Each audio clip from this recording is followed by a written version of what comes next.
So okay, so you had that challenge. Did you recover from that, or was that it? I went through a bunch of that was only in like the third year of owning my salon, I think. So I owned three salons at that time. So I opened my first one, and that one was doing really well. Yeah. So then I said, let's go bigger, and I spent more money, and I renovated another place, and I made a bigger place. But then everybody walked out, so now I had a big place with nobody in it. And then I decided, okay, I'm going to buy, because you're a real estate guy. Yeah. I always think that you should own your property so that at least if you're not making any money, you're paying a mortgage. And at the end of your business, you own something. I really am. I still do that to this day. I own the building that my business is in now. So I bought a building. I opened it up. I had 3 or 4 hairdressers. I had aesthetics, and I had tanning.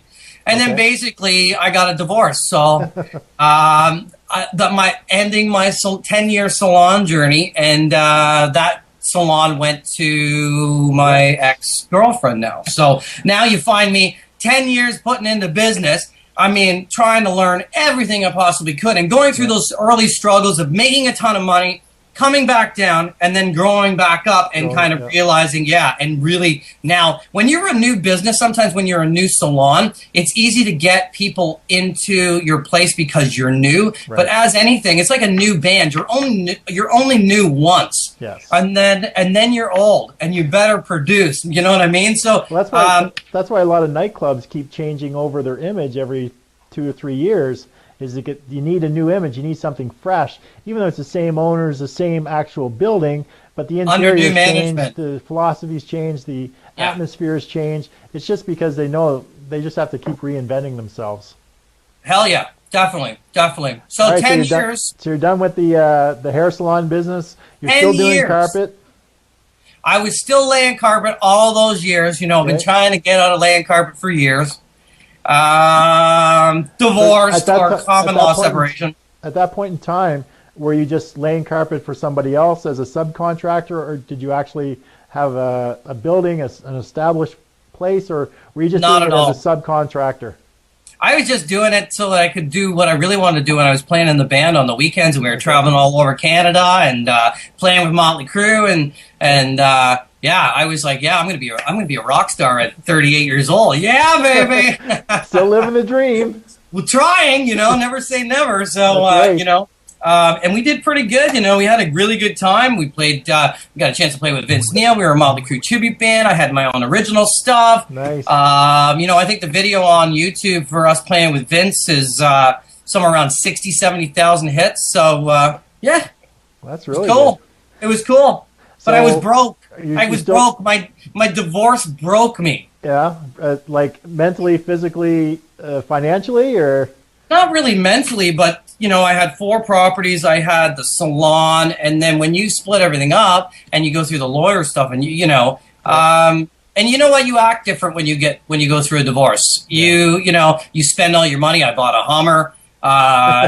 You do stupid stuff, and I found myself in a real financial drop there. I wasn't laying a lot of carpet, so I wasn't making a lot of money. Yeah. And I had $50,000 in RSPs, and I went through them in a year. Wow. I was not doing well. So one of my rental properties, I had fixed the basement up. I was pretty broke. I was almost like going to claim bankruptcy. So after 10 years of working really hard, I almost lost everything, and I figured, okay, I'm going to sell my main house. I kept my main house in my divorce, and I had a couple of rental properties that I kept through the divorce. And then in the basement of the one rental property, I turned it into I'm saying, okay, I'm going to sell my main house, take the equity out of that, and start over, right? I still had some equity, so I was okay, but I needed to make it liquid so that I was just paying too many bills.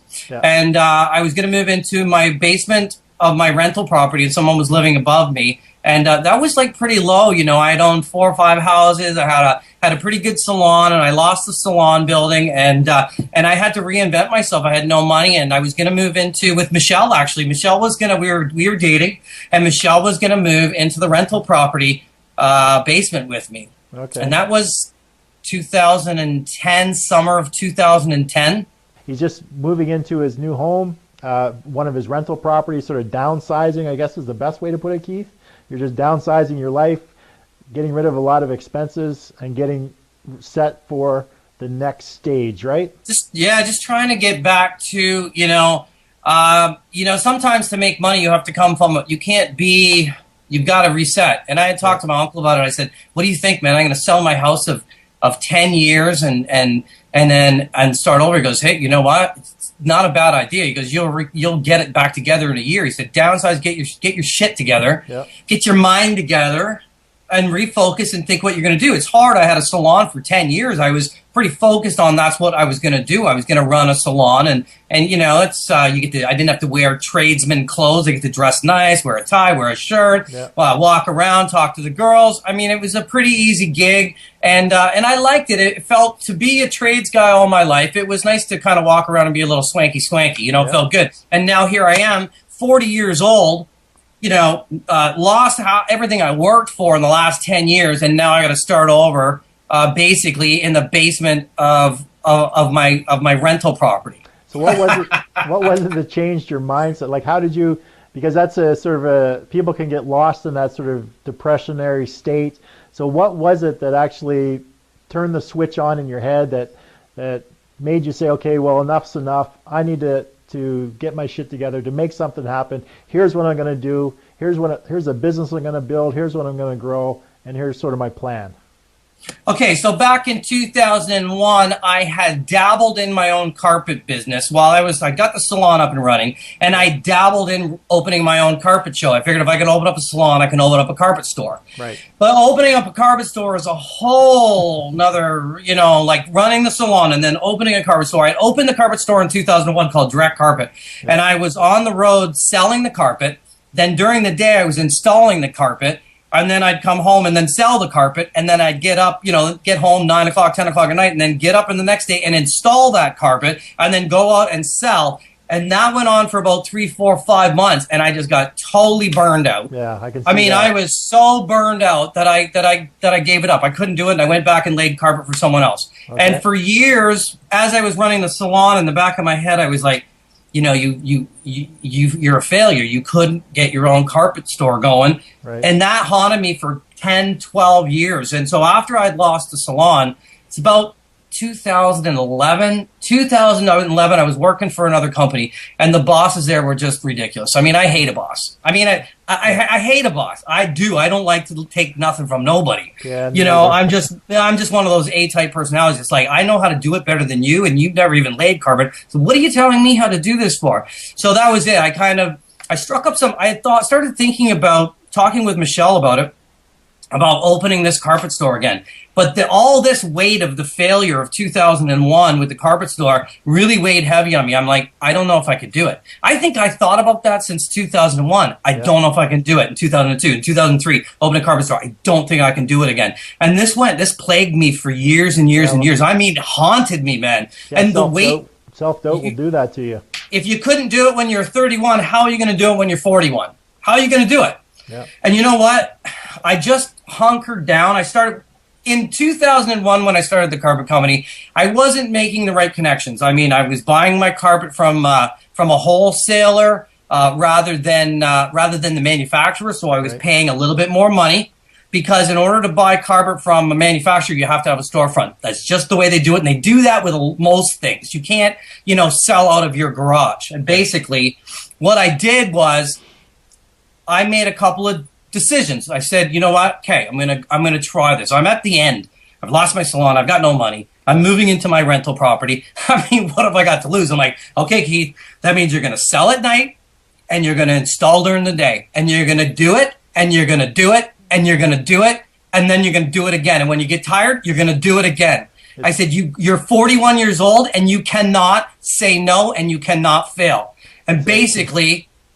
Yeah, it's a consistent persistence with any business. It's all about consistent persistence. You just have to keep going, focus on today, do what needs to get done every single day. Yep. And all those little steps that you take, all those little actions are going to actually accumulate over time, and then you'll wake up somewhere and you'll actually be where you want to be. It can happen, and how it happened for us was, I decided that I was going to do it. I made some contacts with, carpet manufacturers, right? And I didn't have a storefront, but I did have my rental property that I was moving into, the basement. And I said to Michelle, I said, I wonder if I could pull this off and use the address for my rental property for my business. And I did. And I did, and I did, and I did, and I did. And I made all these connections and got to buy at wholesale price or manufacturer pricing. And I actually, and I started the carpet company out of my garage, where I would drive to, Toronto, pick up the carpet in the back of the van, and then pull it out of the back of the van because they were like, 1,000-pound rolls. Yeah. I would pull it out of the back of the van with my Hummer, because my Hummer's got these big hooks in the front, and I would drag it out and I would roll it up the driveway and then cockeye it into the garage. And I was cutting carpet on my driveway in the winter to do this. And I mean, I really fought. I fought. And basically, I would sell at night and I would install during the day. And they would say, who's coming to install? I said, I'm coming to install. So I had a personal connection with all these people. And I started advertising with AdWord, with Google AdWord.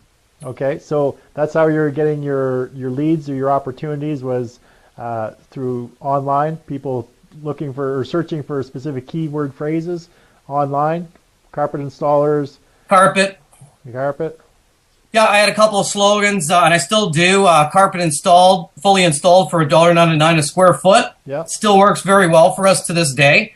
You can go online right now, any of you watching, and punch up, direct carpet, Hamilton, Ontario, Canada. I mean, it's all there. Yeah. But one thing that we did was, I had worked maybe the first 8 months. I had cutting carpet on the driveway and selling at night and installing during the day, and I saved all my money. So I had stayed in my house. I'd never sold my initial house. Okay. I saved all my money. I was really cheap. I mean, as cheap as I possibly could. That's back in the day. I think I was spending $75 a month on AdWords. Now I spend $750 sometimes, a week, no problem. I mean, boom, gone. But so Michelle had taken an interest, I think, to help me. And Michelle, you've met my wife. She's an amazing individual. I mean, I can't take credit for this business by myself. In the beginning, I started it. I fought through and I did it. But Michelle started maybe 9 months into it, and she started selling on the road, allowing me to install during the day and not have to come home and sell at night. Right. So that really, really helped me. And then she became really good at it. I mean, you shouldn't be talking to me. You should be really talking to her. She's the one that sort of grew it to that next level. She's the boss, man. She's the boss. I'm just speaking for her. Yeah. Okay. So you did that, and you worked out of your home, and you grew the business. Michelle came on board, and she started as your new salesperson, and started selling better than you were. So you were spending your days laying the carpet. She was selling the carpet. So it was a great team, great tandem. Really good. You guys were, things were rolling along quite well. Did you, at what point in time did you move out of your basement or move out of your home? Out of the garage? Storefront? Yeah. Yeah. So, well, what happened was I had actually bought a tow motor, a forklift, because I couldn't pull the carpet out of the van anymore with the Hummer. It just kind of got old. I was hurting my back. I mean, this is really, really 1,000-pound rolls. So I actually bought a forklift to lift the carpet up, and I was driving around my residential neighborhood, and my neighbors must have thought I was crazy. But I knew that I had spent a lot of money to open the salon, and I knew that this time I had to kind of go grassroots and do it as cheap as I possibly could to first see if it worked. Can I make this work? I'm not going to go spend, buy a tow motor and a $30,000 tow motor and a $100,000 place of business and this and a secretary and all that. If you want to go broke, go that way. Yeah, exactly. I like to kind of go, does this work first? And can I make this work alone on a small scale? And then can we, amp it up and grow it and accelerate it? And so that first year was really all about that. But then as I started getting bigger, I had worked for all these big companies around, Hamilton and Toronto. They started getting pissed off that I was, all of a sudden they see direct carpet. And I'm on City TV. We had got Michelle had got me some local TV time to talk about, on the morning show and stuff like that. You just call up the morning show and you say, listen, I got some ideas on carpet. Can you fit me in? A lot of times it's that easy. You just have to make the call, and you can get on your local TV morning show, and then you can become kind of the authority Because when people see you on TV, they start to go, "Oh, well, he's on TV. He must know what he's talking about." Yeah, exactly. And, you know, they don't just let anybody on TV. It's not like streaming through Facebook Live where a mic and a camera and you can name a show after yourself. That's right. That's right. But you know what you're talking about. Come on now. So she had got me. Michelle was responsible for that. Got me on City TV, which is downtown Toronto, which is huge. I mean, it's the morning show in Toronto. So we had taken the video from that and we had put it on our webpage. You know, nice. All of a sudden, people go over the webpage. They see direct carpet. They find us on Google AdWords. They go $1.99 a square foot for carpet. They click on it. They go to our webpage, and then they see, you know, all the pricing. And we make sure that we're very transparent. So the pricing's there, everything's there. And then they would see this little video, and there I pop up on City TV. Boom. So they go to all these other people. In 2011, 2010, 11, and 12, a lot of people were still not really working their websites. Sometimes even today they're not working their websites. True. And we really worked the website, man. We built it ourselves, and we did drop and drag. We like those drop and drag sites. And then we put our video right at the top. So they click, comes up, video starts playing. And that kind of helped authority. And I was still selling at the time. So I would show up at someone's house. Let's say I set the appointment for 7 o'clock at night. I show up and knock on the door. I said, "Hi, Direct Carpet, I'm here." They're like, "You're the guy on TV." And it was like, sold, no problem. And that authority really helps. So really, just to touch on that a little bit, basically all Michelle did was actually call the TV station and said, "Hey, are you looking to do a segment on carpeting?" More or less, that's all she did. And she bought, she had a little in, if anyone knows Michelle, she was a nutritionist on that TV show. So that she knew who to call, who to talk to. But in this next part, we got on the next transition. So Michelle had come on more full-time selling and I was installing. And then you asked about transitioning to a building, right, from my garage.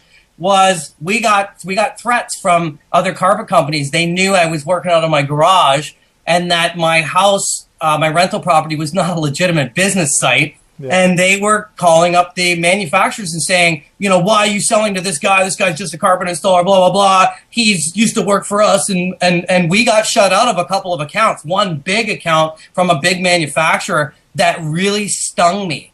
And basically, I was like, okay, I haven't been paying rent. I've been working out of a garage, buying a couple of rolls of carpet at a time and selling them as I go. Yeah. I have to move up to the next level. It was a scary level. You know, I went and started looking at rents, and they were like $2,000 a month. I'm like, that's $2,000 a month. Yeah. And so I did. I had to in order to stay with the manufacturer.